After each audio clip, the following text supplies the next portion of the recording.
மாட்டாங்க இப்போதைக்கு. குடியிருப்பு பகுதியில விமானம் விழுந்திருக்கிறதுனால பாதிப்புகள் அதிகமா இருக்குமா? இருக்கலாம். ஏன்னா எக்ஸாக்ட் ஃபுல் இன்ஃபர்மேஷன் நம்மளுக்கு தெரியலமா. ஏன்னா இப்ப பார்த்தா ஃபர்ஸ்ட் இன்ஃபர்மேஷன் வந்திருக்கு, அந்த தேசிய பேரிடர் மேலாண்மை நம்ம NDRFன்னு சொல்றோம்ல, அவங்க எல்லாம் 90 பேர் அங்க மூவ் பண்ணிருக்காங்க. அவங்கள பக்கத்துல இருந்து ஏர்போர்ட்ல இருந்து போயிருக்காங்க, காந்தி நகர்ல இருந்து. சரி,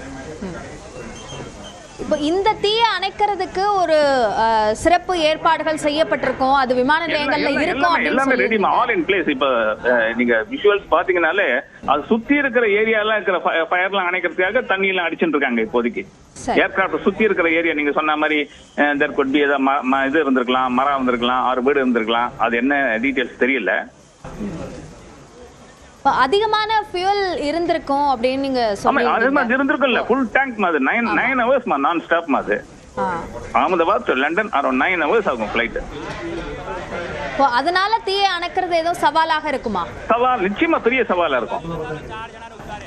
அது மட்டும் இல்ல, அது உள்ள இருந்தது என்ன காசு நம்மளுக்கு தெரியல. அதுல ஓப்பனா இருக்கும் இல்லையா, அந்த இது ஹைலி பியூரிஃபைட் கெரோசின்ஸ் வேற, அது ATFன்னு பேரு, ஏர்கிராஃப்ட் டர்பைன் ஃபியூவல். அது ரொம்ப ஹை குவாலிட்டி. அதனால என்ன சொல்றது, நெருப்போடைய தாக்கம் வந்து நிறைய இருக்கும் அதுல.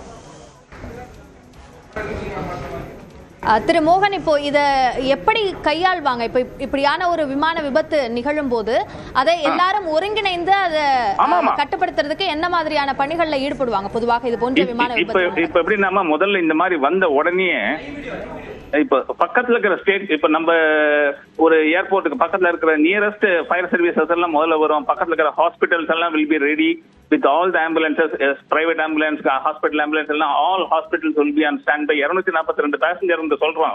இப்ப அந்த 242 பேசஞ்சர் வழி அனுப்ப வந்த ஃப்ரெண்ட்ஸ் எல்லாம் கீழே இருப்பாங்கல்ல அதுல. So there will be heavy commotion அந்த ஏர்போர்ட்ல. என்ன ஆச்சு, ஏதாச்சு, அவங்க உயிரோட இருக்காங்களா இல்லையா, இந்த மாதிரி நிறைய கொஸ்டின்ஸ் எல்லாம் வரும். போலீஸையும் பொசிஷன் பண்ணுவாங்க. அதுக்கு முன்னாடி I expect by 3 o'clock Air India ஒரு பேசஞ்சர் லிஸ்ட் போடுவாங்கன்னு, க்ரூ பேரும் பேசஞ்சர் லிஸ்டும், இது அதாவது who are on board அப்படிங்கிறதுக்கு. யாரெல்லாம் அந்த ஃளைட்ல டிராவல் பண்ணாங்கன்றதுக்கு அந்த லிஸ்ட் போடுவாங்க. 625 அடி உயரத்துல பறந்துட்டு இருக்கும் போது அது கீழே விழுந்திருக்கு அப்படின்னு சொல்றாங்க.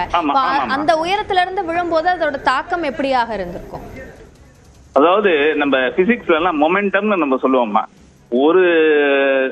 ஒரு கிலோ இருக்கிற ஒரு வந்து நான் உங்க கையில அப்படி போடுறதுக்கும் 100 கிலோமீட்டர் ஸ்பீட்ல நான் அதை போட்டேன்னா உங்களுக்கு வந்து 100 கிலோவோட இம்பாக்ட் வருமா. இந்த aircraft must be around 75 tons இருந்திருக்கும், இது கம்ப்ளீட் ஃபுல் லெவல்ல. So aircraft must have definitely BTANBங்கிறது அதனுடைய ஏர்கிராஃப்ட் ரெஜிஸ்ட்ரேஷன்மா. ஸோ இதுவே விஷுவல்ஸே வருதுமா இப்பெல்லாம். ஆமா, அப் கண்ட்ரி பேப்பர்ல, அப் கண்ட்ரி சேனல்ல விஷுவல்ஸே வருது, ஏர்கிராஃப்டோட விஷுவல்ஸே வருது, கிராஷ் ஆகுது. Okay okay okay sir. Aircraft இது ஆல்டிடியூட் லூஸ் பண்றதுமா, வெடிக்கல் அது. Okay okay. இது பாக்கும்போது ஏர்கிராஃப்ட் ஏர்போர்ன் ஆயிட்டு அப்படியே இறங்குது, அப்படியே ஆமா ஆமா ஆமா சிங்க் ஆகுது அப்படியே. ஒரு ஹை இம்பாக்டோட அது விழுந்து நிச்சயமா எரியறத நம்மளால பார்க்க முடியுது அந்த காட்சி. ஏன்னா ஏர்கிராஃப்ட்ல ஃபுல் டேங்க் ஃபியூல் இருக்குமா. ஆமா. அந்த சென்று அந்த விபத்துக்குள்ளாகிற அந்த விதத்தை பார்க்கும்போது அது எப்படியாக நடந்திருக்கும் அப்படின்றத உங்களால யூகிக்க முடியுதா? அது எதனால நம்மளால யூகிக்க முடியாதுமா. Could be bird hit, could be இன்ஜினுடைய ஏதாவது ஸ்னாகா இருந்திருக்கலாம். ஏன்னா ஃபுல்லா இன்வெஸ்டிகேஷன் நடந்ததுக்கு அப்புறம் தான் சொல்ல முடியும் அதை. ஏன்னா பார்க்கும்போது இந்த விஷுவல்ஸ் அவங்க காமிக்கிறது அப் கண்ட்ரி சேனல்ல பார்க்கும்போது அப்படியே ஏர்கிராஃப்ட் சிங்கிங், அவ்வளவுதான். இப்போ நம்மளும் நியூஸ் 18லயும் அந்த காட்சியை பார்க்குறோம். அந்த விமானம் போயிட்டு இருக்கு, திடீர்னு அதோட லெவல் கொஞ்சம் கொஞ்சமா ஆமா இறங்கி அதுக்கு பிறகு அது கீழே விழுந்து அது பெரிய ஒரு நெருப்பு குழம்பு போல அது எழுத பார்க்க முடியுது.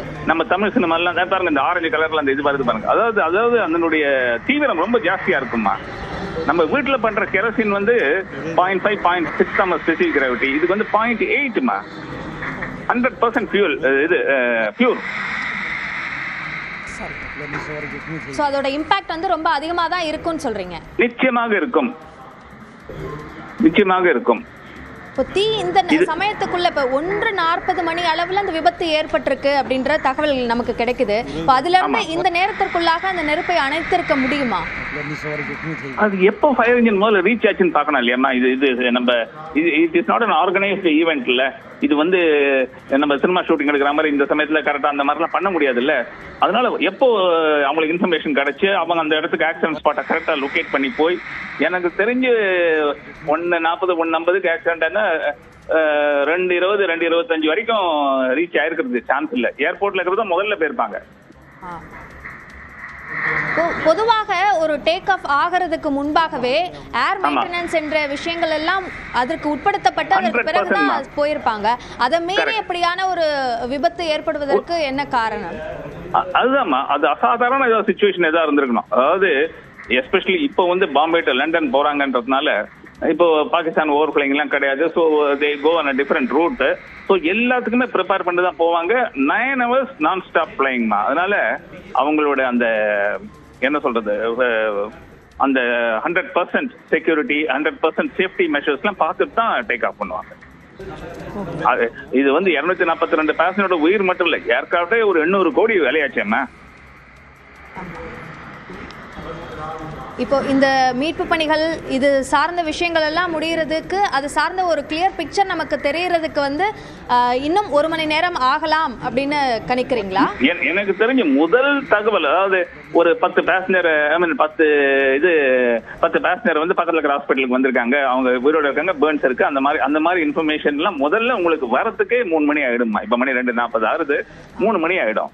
கிளியர் பிக்சர் எல்லாமே, ஏதாவது டெத் இருக்கா என்ன ஆச்சு அது எல்லாம் உங்களுக்கு 5 மணி ஆயிடுமா உங்களுக்கு.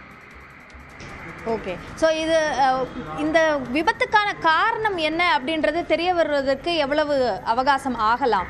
இல்ல இதுல வந்து இது ப்ரொசீஜர், இதனுடைய விபத்துடைய காரணம் நீங்க சொல்றீங்க இல்லையா? இந்த மாதிரி ஆக்சிடென்ட் ஆன உடனே விபத்தோட காரணம் வந்து நம்ம உடனே நம்ம ஒரு பஸ் ஆக்சிடென்ட் மாதிரியோ இல்லை ஸ்கூட்டர் ஆக்சிடென்ட் மாதிரியோ சொல்ல முடியாதுமா. ஏர்கிராஃப்ட்ல பிளாக் பாக்ஸ்னு ஒண்ணு இருக்கும். அந்த பேக் பாக்ஸ்ங்கிறது அந்த பின்னாடி ஏர்கிராஃப்ட் டெயில் இருக்கு இல்லையா, அந்த டெயிலுக்கு கீழே இருக்கும். அதுல வந்து 2 காம்பனன்ட், ஒன்னு சிவிஆர் கான்வர்சேஷனல் வாய்ஸ் ரெக்கார்டர், ரெண்டாவது flight data recorder. Conversational voice ரெக்கார்டர்ல அந்த பைலட் வந்து ஸ்டார்டிங்ல இருந்து அந்த கிராஷ் வரைக்கும் என்ன பேசினார் அப்படிங்கிறது ஃபுல் ரெக்கார்டா இருக்கும். பிளைட் டேட்டா ரெக்கார்டருக்கு எந்த ஸ்பீட்ல வந்தது, எப்ப டேக் ஆஃப் ஆச்சு, என்ன லெவல்ல இருந்தது, என்னென்ன எக்யூப்மெண்ட் என்னென்ன பர்ஃபார்மன்ஸ் இருந்தது, அந்த டீட்டெயில்ஸும் கட்டாயமா இருக்கும். சரி, இப்போ சில தகவல்கள் நமக்கு கிடைச்சிருக்கு. அதுல கேப்டன் சுமித் சபர்வால் அவரோட கண்ட்ரோல்ல தான் இந்த ஃபிளைட் இருந்தது என்பதும், அதே மாதிரி 8200 மணி நேரம் அனுபவம் அவருக்கு இருக்கு அப்படின்றதும் சொல்லியிருக்காங்க. இந்த அனுபவத்தை எப்படியாக நம்ம பார்க்கணும்? இல்லம்மா, நீங்க வந்து இப்ப நான் நீங்களும் கார் கத்துக்கிற மாதிரி நாளைக்கு எடுத்துன்னு போக முடியாதுமா. ஏர்லைன்ல வந்து நீங்க என்ன பண்ணணும்னாக்க, முதல்ல அவங்க சாதாரணமா சேர்ந்து சின்ன ஏரோப்ளைன்ல ஓட்டி, அப்புறம் பெரிய ஏரோப்ளைன்லயே கோ பைலட்டா ஓட்டி 8200 ஹவர் அவர் ஃபிளை பண்ணிருக்காங்கிறது கமாண்ட்ல. அது நம்பர் 1 தலைமை விமானியா அந்த பிளைட்டுக்கு ஆப்ரேட் பண்றதுக்கு. அது ரொம்ப ஸ்ட்ரிக்ட் இதெல்லாம் இருக்குமா, பாராமீட்டர்ஸ் தான் இருக்கு. அதெல்லாம் பார்த்ததுக்கு அப்புறம் தான் இது வந்து உங்களுக்கு information and he will be get a command. இதுதான் அவருடைய எக்ஸ்பீரியன்ஸ்.